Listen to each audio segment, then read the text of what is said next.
Shalom, shalom à tous nos abonnés. J'espère que vous allez très bien. Pour toi qui me vois pour la première fois, alors moi c'est Madame Cablan, leader du rassemblement des femmes de valeur et d'impact.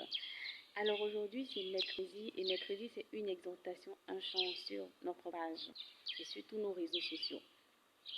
Aujourd'hui je veux te parler de l'histoire d'un monsieur dans la Bible.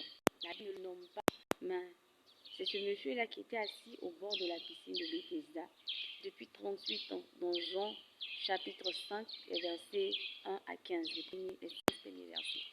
Alors de quoi s'agit-il? Il s'agit d'un monsieur qui était malade, infirme depuis 38 ans, assis au bord de cette piscine-là, attendant de recevoir sa guérison. Et qu'est-ce qui va se passer? Il va se passer que ce jour-là, Jésus passait par là. Et Jésus qui passait par là, personne ne lui avait dit non seulement que ce monsieur-là était assis là.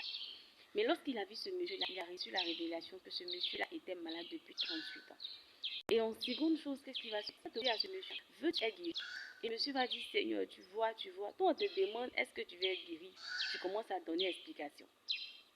Donc ce monsieur-là, il ne savait pas qui était devant lui. Il n'avait pas entendu parler de Jésus comme d'autres personnes dans la Bible. Lui, il n'avait pas entendu parler de lui.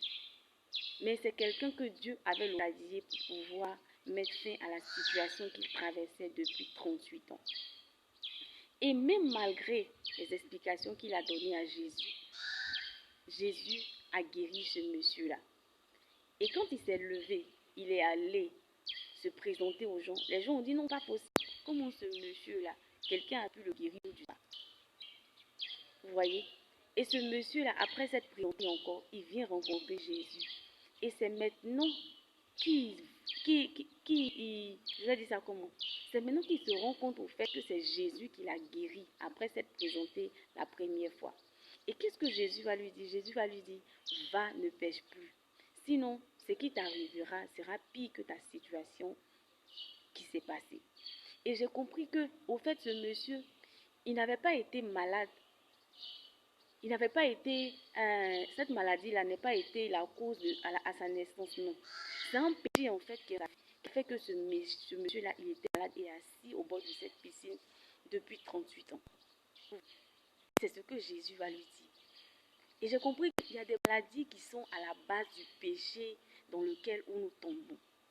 Bien-aimé dans le Seigneur, je veux t'exhorter ce matin. Je veux nous exhorter. Que oui, Jésus peut te guérir encore. Certainement, un péché est rentré dans ta vie. Ce péché-là même qui a fait qu'aujourd'hui, tu as cette maladie-là, où on dit que maladie incurable, on ne peut plus te guérir, où c'est difficile pour toi, toi-même tu n'arrives pas à te retrouver. Je veux te dire ce matin que Jésus qui a guéri ce monsieur depuis 38 ans, il est capable de toi aussi te guérir. Jésus peut tout haut, il peut, alléluia. C'est le chant que j'ai pour toi ce matin. Oui, Jésus peut, il peut tout. Rien ne lui est impossible. Et s'il a permis que ce monsieur qui était malade depuis 38 ans puisse avoir la guérison, toi aussi, il peut te guérir. Amen. Passe une bonne journée et que le Seigneur bénisse.